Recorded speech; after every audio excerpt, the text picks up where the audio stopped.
Season 2 एक busy restaurant में शुरू होता है और हम एक महिला को अपने सभी ग्राहकों को संतुष्ट करने के लिए उत्सुक होकर इधर उधर टहलते हुए देखते हैं। वो ऑर्डर लेने के लिए एक टेबल पर रुकती है जहां उसे एक जाना पहचाना आदमी दिखता है और वो प्रिटेंड करती है कि जैसे वो उसे जानती ही नहीं। जब रात लगभग खत्म होने वाली होती है तब वो आदमी उसके पास आता है और कहता है कि उसे नहीं पता था कि वो ये काम करती है। अगर उसे पता होता तो यहाँ कभी वो आता ही नहीं। वेटर्स उसे बताती है कि उसके बेटे को एक सर्जरी की ज़रूरत है, लेकिन वो उस लड़के के बारे में बात नहीं कर रही जिसे उसने टेबल पर देखा था, बल्कि उन दोनों के बेटे के बारे में बात कर रही है और जिसकी सर्जरी में बहुत खर्चा होने वाला है। अगले सीन में वो अपने बच्चे के साथ अपने घर पर होती है जब उसके एक्स की वाइफ उसे मिलने के लिए आती है, जो उसे बताती है कि उसके पति ने उसे सब कुछ बता दिया है और वो उसे एक फूटी कौड़ी नहीं देगी। इसके ठीक बाद हमें एक शेल्टर दिखता है और एक आवाज़ लोगों की दिनचर्या के बारे में बताती है, जहाँ वे नाश्ते से शुरुआत करते हैं और फिर कुछ योगा करते हैं। कुछ लोगों को जनरेटर काम कैसे करता है ये भी सीखना होता है क्योंकि उसका बार बार इस्तेमाल होता है। जब नरेशन खत्म होता है तो हम उस वेटर्स को देखते हैं जिसे हमने पहले सीन में देखा था। ज़ारा और उसका बेटा डोमिनिक भी शेल्टर के अंदर इस छोटे से समुदाय का हिस्सा है। अचानक शेल्टर के फूड स्टोरेज में आग लगने की वजह से आधे से ज़्यादा खाना खत्म हो जाता है और हर कोई एक दूसरे को ब्लेम करने लगता है। शेल्टर के कर्नल कहते हैं कि एक टीम को नॉर्वे की यात्रा करके अंडरग्राउंड बेस से फूड सप्लाईज लानी होगी। जैसे जैसे कहानी सामने आती है हम देखते हैं कि मिलिट्री ही शेल्टर के सभी डिसीजंस लेती है और सूर्य इतना रेडियो एक्टिव है कि जीवन के लगभग सभी रूपों को नष्ट कर रहा है।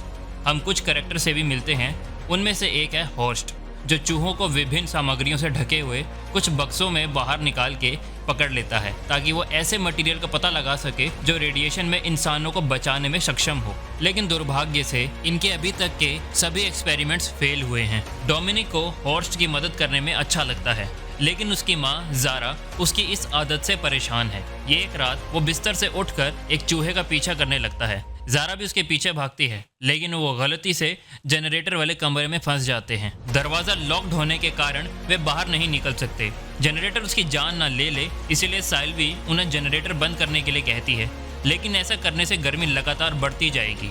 एक ग्रुप एयर बेस पर दरवाज़ा खोलने के लिए फ्लेम थ्रोअर लाने जाते हैं, लेकिन वे कुछ ऐसा देखते हैं जिसकी उन्होंने उम्मीद भी नहीं की थी। एक डिस्ट्रॉयड एयरबेस जिस पर कर्नल बोलते हैं सूरज ऐसा नहीं कर सकता और केवल एक मिसाइल ही ऐसी तबाही मचा सकती है। अन्य पिछली कहानी के दृश्य में हम लॉरा नाम की एक महिला को देखते हैं जो फर्स्ट एड लेसन में एक मैनिक्विन डॉल पर सीपीआर करने की कोशिश कर रही है। उसी क्लास में एक आदमी है जो उसे डेट पर जाने के लिए पूछता है, जिस पर वो उसे अपने काम पर ध्यान देने को बोलती है। आखिरकार वो मान जाती है और दोनों डेट पर जाते हैं और तभी लॉरा के पिता वहां आकर उसे कहते हैं कि उसने अपनी इस हरकत से पूरे परिवार को शर्मिंदा किया है।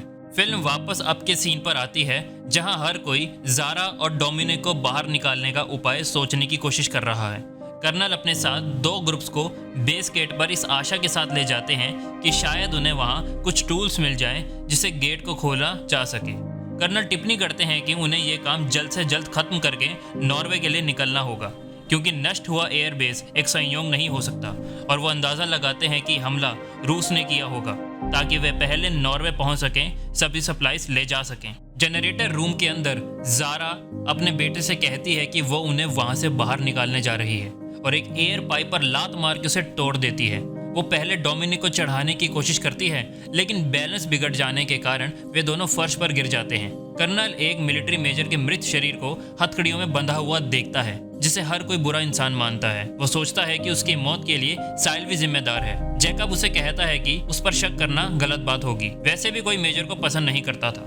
दो सैनिक फेलिप और हरमन इंतजार करते करते थक गए हैं। वो सभी को धमकी देते हैं कि अगर ज़ारा जनरेटर को जल्द से जल्द फिर से शुरू नहीं करेगी तो वो सबको मार डालेंगे।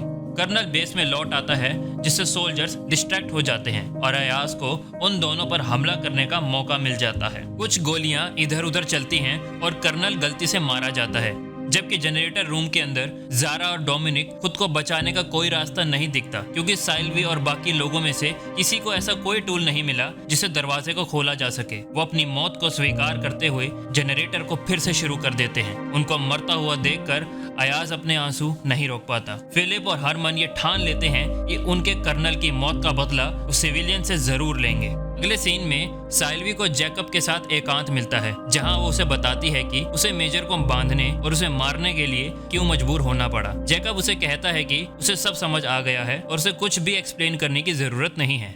लेकिन इसी बीच फिलिप और हरमन को कर्नल की जैकेट में एक यूएसबी मिलता है, जिसमें वो एक फुटेज में देखते हैं कि साइल्वी मेजर को हथकड़ी लगा रही है। फ्लैशबैक में इनेस अपने होम टाउन लौटती है, जहां उसकी मां कहती है कि उसका वजन बढ़ गया है, जो एक बहुत अच्छी बात है। जब इनेस अपने पिता से मिलती है तो उससे कहते हैं कि वो नहीं चाहते कि वो उस लड़के से मिले जिसे वो डेट करती थी, क्योंकि उसके साथ जो हुआ उसके लिए केवल वही जिम्मेदार है। नेक्स्ट सीन शेल्टर का होता है, जहां इनेस संगीत सुनते हुए हरमन के साथ कुछ खाना बना रही है। वो गलती से आग लगा देते हैं, जिससे उनकी आधे से ज्यादा फूड सप्लाईज जल जाती हैं। लोगों का एक समूह रात में शेल्टर के बाहर इकट्ठा होकर ये तय करते हैं कि कौन विमान की तलाश के लिए एयरपोर्ट पर जाएगा और यदि मिल जाए तो नॉर्वे के लिए उड़ान भरेगा। फिलिप का कहना है कि साइल्वी को नॉर्वे जाने वाली बात से दूर रहना चाहिए, क्योंकि वो सिविलियंस की लीडर है।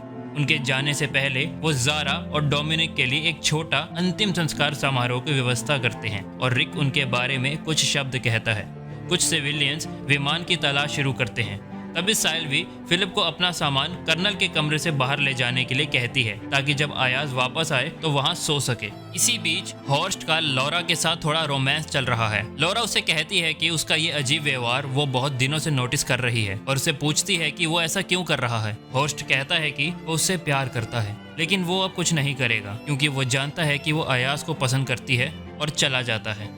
शेल्टर से रवाना हुई टीम एक एयरबेस का दौरा करती है, लेकिन उन्हें कोई संचालन योग्य विमान नहीं मिलता है, इसीलिए उन्हें एक सही विमान की खोज जारी रखनी पड़ती है। सौभाग्य से एक और एयरबेस का दौरा करने पर उनको एक ठीक विमान मिल जाता है, जिसमें ईंधन भी होता है। शेल्टर में लॉरा हॉर्स्ट की छोटी प्रयोगशाला में मिलती है और उसे बताती है कि वो उसके बारे में गलत था। वो अयाज को नहीं बल्कि उसे पसंद करती है। वो बातें कर ही रहे होते हैं कि फिलिप उन्हें बीच में आकर रोक कर कहता है कि एक इमरजेंसी है।